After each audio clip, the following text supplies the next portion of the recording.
Teachers, are you in a library like this looking for a couple of books to captivate your students and the joy of reading?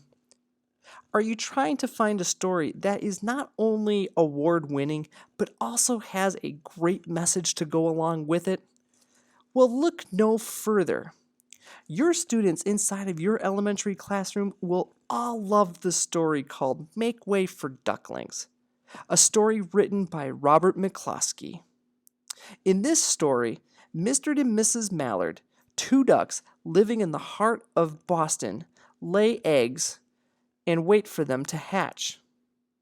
As the eggs of their newborn babies begin to hatch, Mr. Mallard flies off to a previous, much safer location in the city of Boston. Mrs. Mallard now has the difficult mission ahead of her where she must meet him a week later. Not only that, but she must lead her new hatchlings on foot throughout the city. Despite all of the activity and busyness inside one of the busiest cities in the U.S., Mrs. Mallard must lead her ducklings home while encountering dangerous situations along the way. Together, they must travel safely to their new home where the Mallards can safely raise their young. Or, if you're more of a secondary teacher, there's also the story of Hatchet, written by award-winning author Gary Paulson.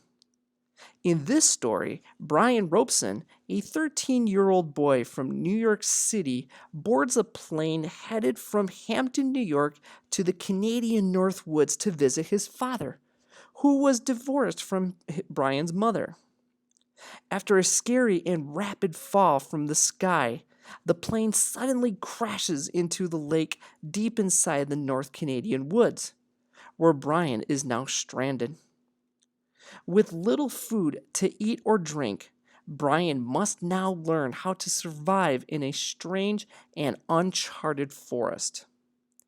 As he starts to find and gather all of his possessions from the plane crash, he then remembers his English teacher back in school and the advice that was given to him, which was to always stay motivated and have faith in his abilities. He starts to build a shelter against a rock and then begins looking for food. With the odds stacked against him, Brian starts to begin to feel extremely depressed and saddened. All he wants to do is just give up, feeling like dying.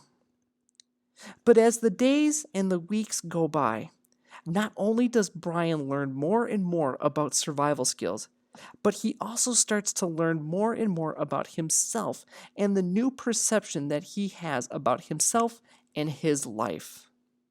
So teachers, whether you're in elementary school or a secondary classroom setting, make sure to prepare and get those classroom snacks ready, as well as a comfy place to gather your students, because I promise you, your students will be captivated with these two stories and teachable messages.